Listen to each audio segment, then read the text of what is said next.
Welcome to our midweek message. This is Pastor Reed coming to you from First Baptist Church of Olathe. 2 Sundays ago, we started a new sermon series called Alone, No More.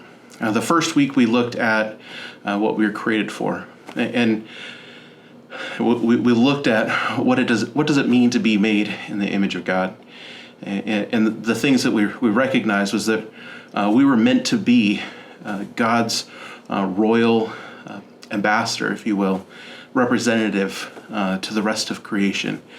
And in order to do that, we were made in such a way that we were able to be in relationship with Him, to know His will, to be able to share Him with the rest of creation.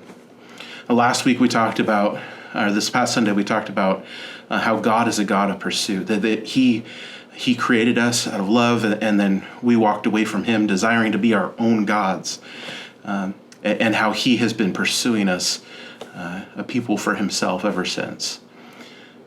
Throughout the history of from Noah to the calling of Abraham, to setting the people of Israel free from Egypt, God has been on pursuit. God was been on pursuit even as His people were taken into captivity in Babylon. He brought them out. He's been on pursuit, and we looked at a passage in Matthew where Jesus is speaking to them about the rules for being a community, and one of the things that He interjects in there is that God's desire is that none of the sheep should be lost. None of the little ones, none of the young disciples should be lost. And how God Himself will leave the 99 and chase after that one. And in the midst of that, we came to recognize that, like, as God's representatives to the rest of creation and to one another, that our job, part of our role, is to chase as well, to pursue. When I think about this, I think about the movie franchise Taken, where Liam Neeson has a particular set of skills, and his daughter keeps getting kidnapped, and he keeps chasing after her and finding her, encountering and dealing with all the bad that would come in his way to recover her. And I think about how that's how God pursues us. He's not letting anything or anyone stop Him for pursuing us.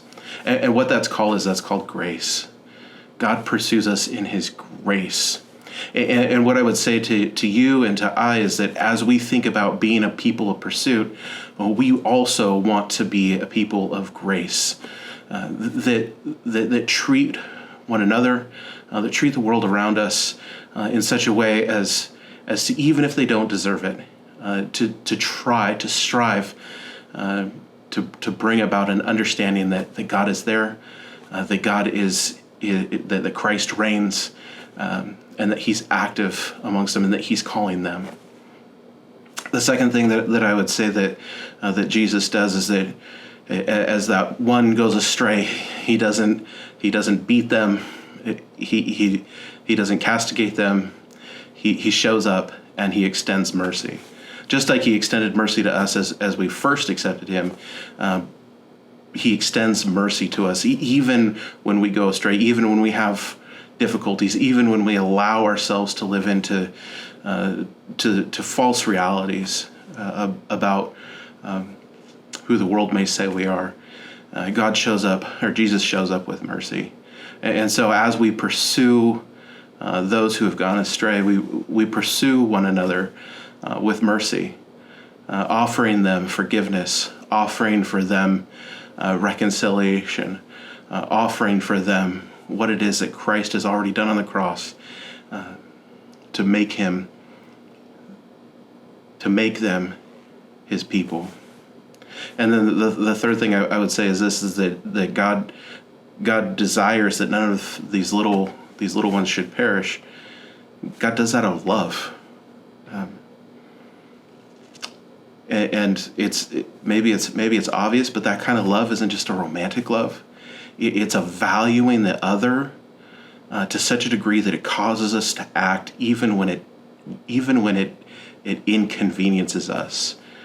And so that's what I would say is the third thing is that we need to be a people who pursue one another out of love, even when it's inconvenient for us, even when we'd rather be doing something else, even when we don't receive kindness in return for the pursuit, but to keep pursuing them with grace and mercy.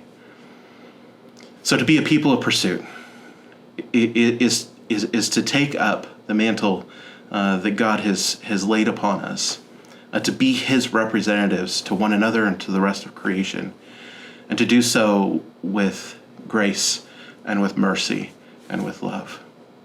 I hope that you can choose to be a person of pursuit,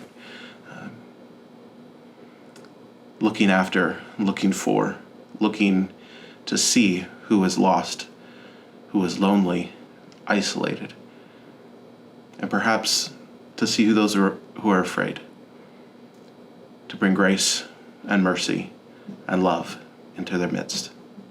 Be blessed, be a blessing. See you next week.